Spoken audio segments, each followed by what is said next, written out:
अगर आप टेक्नीशियन हो या आपके पास कोई एलजी का एसी या कोई अप्लायंस अगर एलजी का आप यूज़ कर रहे हो, तो इसके लिए बहुत ज़्यादा यूज़फुल एक ऐप के बारे में मैं जानकारी इस वीडियो में देने वाला हूँ, जिसका नाम है एलजी एसी ट्रबल शूटिंग मल्टीवी। इधर देखो लेफ्ट साइड में, मैं इसके ऊपर क्लिक कर देता हूँ तो ये एलजी के लिए बहुत ज़्यादा यूज़फुल ऐप है। ये ऐप 2 लैंग्वेज में आप यूज़ कर सकते हो, पहले कोरियन और दूसरी है इंग्लिश लैंग्वेज।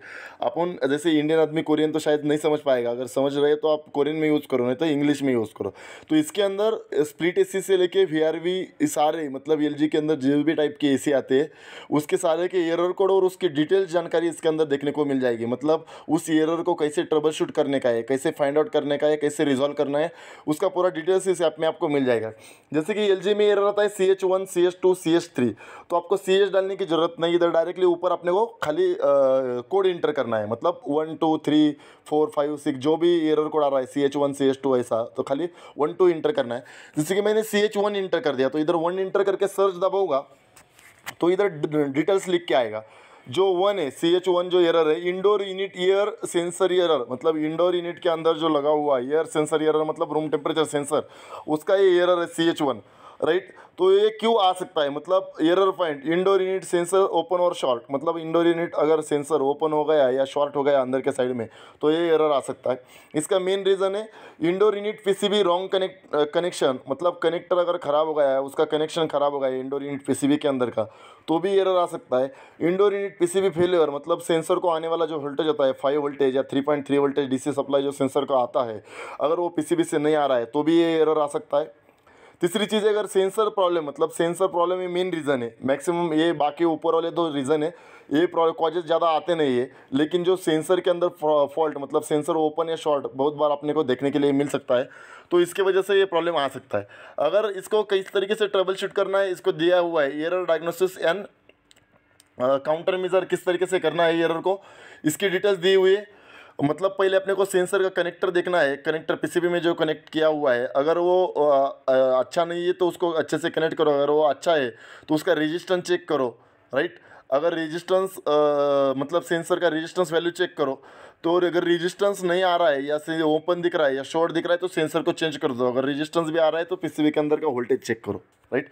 उधर पूरा आपको इधर विथ फोटो दिखाई दे रहा है, मतलब सेंसर को रेजिस्टेंस कितना आना चाहिए कितने टेम्परेचर पे। इधर लिखा भी हुआ है एयर टेम्परेचर सेंसर, मतलब अपना रूम टेम्परेचर सेंसर, और पाइप टेम्परेचर सेंसर मतलब अपना कॉइल टेम्परेचर सेंसर, उसका कितना टेम्परेचर पे कितना रेजिस्टेंस दिखना चाहिए।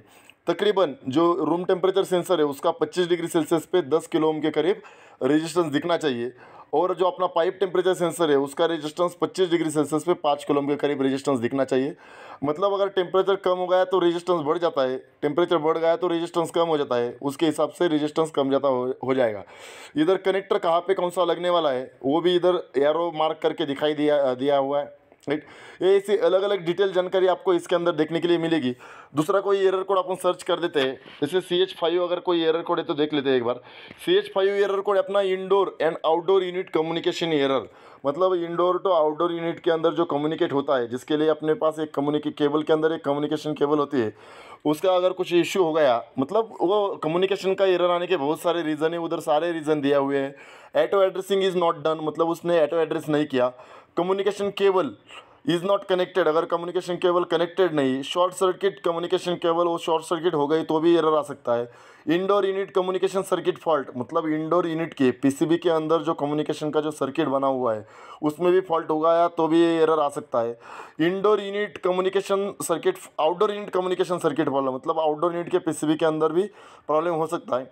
Not enough distance between power and communication cable, मतलब जिधर अपन कनेक्ट कर देते हैं अगर एक दूसरे को बहुत नज़दीक आ गया है या मतलब कुछ दिक्कत हो रही है तभी भी ये एरर आ सकता है, केबल में प्रॉब्लम हो गया तो। टी फेज लाइन डिस्कनेक्टेड यानी इन फेज कनेक्टेड, मतलब आपका लाइन या न्यूट्रल दोनों में से कोई भी एक डिस्कनेक्ट और कनेक्ट है तो भी ये एरर आ सकता है कम्युनिकेशन का। मतलब फेज कनेक्टेड है तो मैंने न्यूट्रल डिस्कनेक्टेड है तो भी एरर आ सकता है, या तुमने न्यूट्रल अर्थिंग उल्टा पुल्टा लगा दिया तो भी ये एरर आ सकता है। ऐसे बहुत सारे रीज़न है। इसकी पूरी ट्रबल शूटिंग इधर दिया हुआ है, डिटेल्स में आप आराम से देख सकते हो, राइट। और दूसरी चीज़ आपको कम्युनिकेशन और न्यूट्रल के बीच में वोल्टेज भी चेक करके देख सकते हो कम्युनिकेशन सही से हो रहा है क्या नहीं हो रहा है, राइट। कम्युनिकेशन और न्यूट्रल के बीच का वोल्टेज अप डाउन होना चाहिए, बराबर।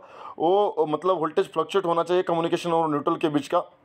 डीसी वोल्टेज वो फ्लक्चुएट अगर करेगा तो इसका मतलब है वो अपना कम्युनिकेशन सही से हो रहा है। अगर कम्युनिकेशन का इंडोर, इधर देखो, communication from indoor unit is normal if voltage fluctuation -9 voltage से लेके +9 voltage existing when checking DC voltage of communication terminal between indoor and outdoor unit. Communication cable के मतलब न्यूट्रल के साथ अगर वोल्टेज चेक कर दिया डीसी, तो अगर वो फ्लक्चुएट हो रहा है इसका मतलब है सही से कम्युनिकेट हो रहा है, राइट।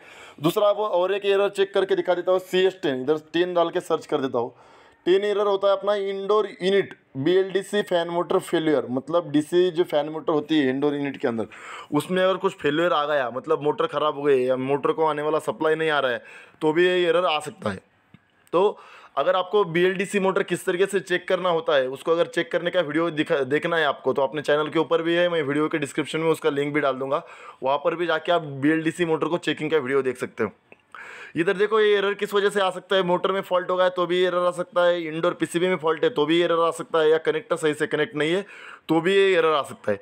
तो मोटर को किस तरीके से चेक करना है, उसके कौन से कनेक्टर में कितना वोल्टेज आता है, उसको एक्चुअली क्या होता है, जो डीसी मोटर होती है तो डीसी मोटर के अंदर कभी भी तुमको रेजिस्टेंस एक्चुअली एक something amount of resistance show नहीं करेगा हर एक वायर में।